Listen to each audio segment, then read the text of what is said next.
हम 25,000 से यात्रा शुरू की थी, 75,000 पहुंचे हैं। ये अपने आप में दुनिया में हमारी इज्जत का प्रतिष्ठा भी बढ़ती है। दूसरा, जितने ज्यादा सामान्य नागरिक इस फील्ड में आते हैं, इतनी इकोनॉमी को बहुत बड़ा बल मिलता है जी, बहुत बड़ा मिलता है। और मैं तो चाहता हूं हर नागरिक के मन में थोड़ी रिस्क टेकिंग कैपेसिटी बढ़नी चाहिए। एब्सोल्युटली, ये बहुत जरूरी होता है।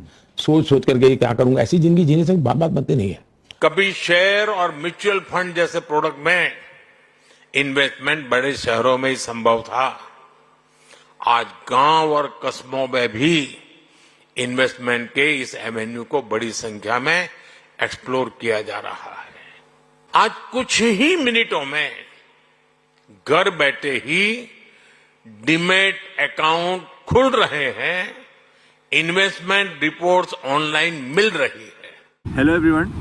Today we have come up with a topic which is really interesting and which everybody is having a doubt on, that whether we have to invest in stocks, basically the equity market, or should we be sticking to our traditional investments like PPF, NPS, Employee Provident Fund, EPF, which otherwise is also called as PF. So should you be sticking to that traditional investments, or should you be investing in stocks? There is a basic myth in the market, well in that case especially among the salaried employees, that the returns from the stock market is really risky. You will probably lose the entire amount. There is no security, unlike instruments like PF, NPS, EPF, or even post office funds, wherein the returns are completely guaranteed. So let's cut the clutter and dissect what actually is NPS, PPF, or where actually they invest. So in case of PF, that is Employee Provident Fund, they invest 10 to 15%, 10 to 15% in equity, which is stocks. Rest all is invested in mainly in government securities and corporate bonds. So 10 to 15% stocks means it's our category. So historically they have given recently around 8% return, 8 to 8.6% returns, which is just 2 to 3% above your normal basic inflation. So effectively the returns are just 2 to 3%. As we always tell, that 100 rupees today is not 100 rupees next year. Because of inflation, it is reduced by 6%, so it becomes 94 rupees considering 6% inflation. So the value reduces. So the basic fundamental of investing is to beat the inflation and create a delta or alpha above it. Now in EPF, equity is done. Now we have government securities. What are government securities? Again, we have done a video on who holds debt. Government bonds are nothing but the money borrowed by government to run the nation. They take a loan, they pay out a interest rate, which are basically called coupon rates, the yield. So that is given to us. Why the government is borrowing? The government is borrowing, as I told, to run the nation. So what is running the nation? In a conclusive manner, if you talk, government takes or borrows money to run the economy, and it is basically to uplift the GDP of the economy. So how the GDP will be boosted up? So GDP increase means economy progresses, economy prospers, and we become a developed nation from a current developing nation. So how the economy will prosper? It is through employment, education to everyone. End of the day, it is employment and revenue generation and more spending by the people of the nation. So for that, government is spending. So government spending is reflecting in what? End of the day, it is reflecting in the various companies expanding their business, because say government is putting capex for say infra, so road, railway, etc. So for constructing roads, for creating infrastructure, you need companies to quote and do business and execute the project, right?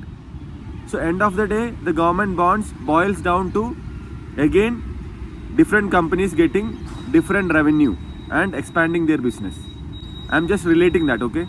So government gives a bond interest rate, bond yield of around, coupon rate of around 6 to 8% maximum. 8% is too much, but still conservatively 8%. So this is what they get. And the third one in the employee provident fund, other than stocks and government securities, is corporate bonds. Corporate bonds, clearly it is the money which is borrowed by corporate companies like Grasim Industries, Infosys, TCS, Indigo, etc. So wherein to run their business needs for their capex plans, capital expenditure plans to expand their business, etc. They want money and they borrow it. So this is corporate securities or corporate bonds. So again they borrow it at a lower rates from 4 to 6 to 7%. Sometimes they give higher interest rate also or lending rate also at around 8 to 9%. So average of all these things you are getting 8 to 8.6%. Basically your employee provident fund returns. So if you see employee provident fund 10 to 15% direct equity, government securities and corporate bonds are again successful if the company expands its business, develops and they are able to repay the loan. So again everything is linked to stocks, I would say, because the majority of the companies taking these bonds are listed, and if you participate in investing in those companies directly, you directly get higher returns compared to nominal returns of 8 to 8.6% in employee provident fund. So it's a clear winner that stocks investing, direct stock investing, direct equity investing is much better than EPF. Now getting to NPS, National Pension Scheme. So these are run by pension funds, HDFC, ICICI, many things are there. In this again there are tier 1, tier 2 in NPS, but end of the day the most aggressive one is 75% equity. So they can invest up to 75% in direct equities or stocks. Rest again government bonds, some alternate funds like REITs, real estate investment funds, then some rental properties, all these things are also included up to 15%. Again majority stocks, then rest some other funds. So again the returns in this is in the range of 8 to 12%. Some funds, yes, like HDFC pension funds recently has given higher returns, more than 15%, but it is very temporarily. So basically here also again the returns are capped to around 12%. 12% I am telling on a very aggressive side. You get even lesser than that, but still around 8 to 12%. Before I elaborate on NPS, one interesting thing about employee provident fund, PF or EPF, is that since 2015 only they have started investing in stocks, direct equity, 10 to 15% of that. Till then it was just corporate bonds and government securities, imagine. So the returns were also slightly capped. Then later, because of investing in aggressive funds or in stocks, the returns has increased. So NPS is having 75% stock investment, but still there are a lot of cuts by the pension handlers or so-called wealthy money handlers, which we had discussed in Who Owns the Debt in that previous video. So if you have not seen that, I strongly recommend you to see that as well. So again they are getting higher returns from stocks and you are given smaller returns. The rest goes to them. Hefty commission for managing your hard-earned salaried money, which is going religiously on monthly basis to that fund, whether it is NPS or PF. Basically the money which is going into NPS on a monthly basis. So PF is done, NPS is done. Post office funds, they don't invest in stocks, they directly invest in only bonds, securities.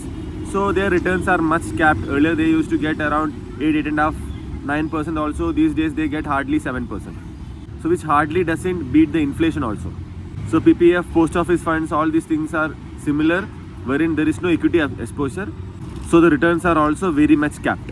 FD, I should not talk about, already you are getting 6.5% only, so hardly it beats inflation. So clearly stocks are beating NPS, PPF, PF, post office funds.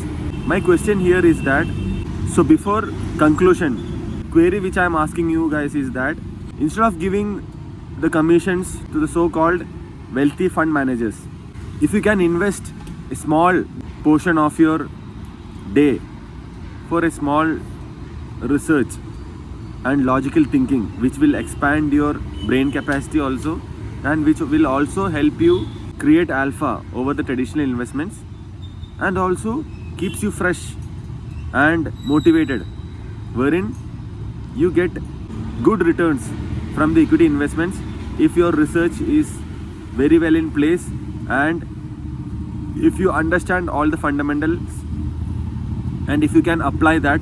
My channel itself, you know that it's an initiative for such people who look forward to do their own research, their own analysis, and invest wisely in quality stocks or other alternative investments wherein you create good returns and you enjoy the returns in your long-term wealth creation journey.